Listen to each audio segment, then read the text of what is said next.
Mesdames, Messieurs, bonsoir.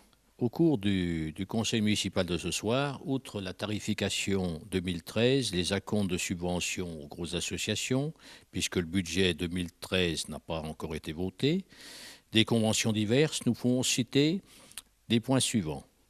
Des acquisitions foncières, rue de Bosset, boulevard du Chevron, portées financièrement par l'établissement public foncier d'Haute-Savoie.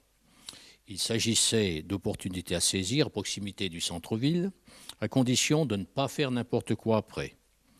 Il est bon de faire de la réserve foncière, de faire appel occasionnellement à du portage financier, car c'est quand même de la dette à retardement, de lancer ultérieurement un projet utile, mais aussi d'en garder la maîtrise. Nous aimerions à ce propos récupérer le ténement communal de l'île aux Rex, qui est resté en l'état depuis de nombreuses années.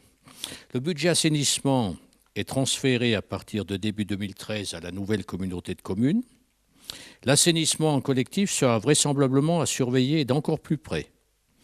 Nous avons commenté, mais sans les voter, puisque nous les avons reçus très tardivement, les rapports sur les services des ordures ménagères, de l'eau, de l'assainissement, qui pourraient être moins coûteux. Le tableau des effectifs fait état de 306 agents municipaux, ce qui n'est pas négligeable. On constate que la filière technique et la filière administrative représentent 2/3 des postes.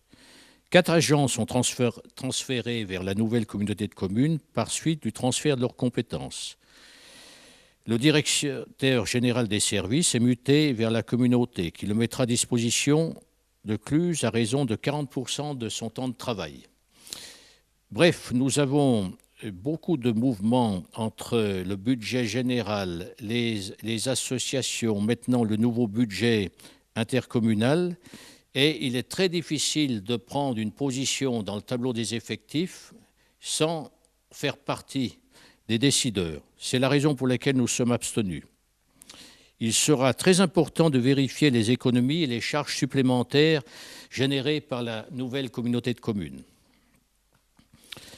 La municipalité a aussi remis en route la refonte du régime indemnitaire pour les rémunérations les plus hautes. Son architecture est cependant trop complexe pour être lisible et n'élimine pas toute subjectivité. Et l'impact budgétaire ne sera pas neutre. Nous ne pourrons commenter les orientations budgétaires que l'année prochaine, puisque ce n'était pas en cette fin d'année à l'ordre du jour. Dans cette attente, mesdames, messieurs, je vous souhaite de bonnes fêtes. À bientôt.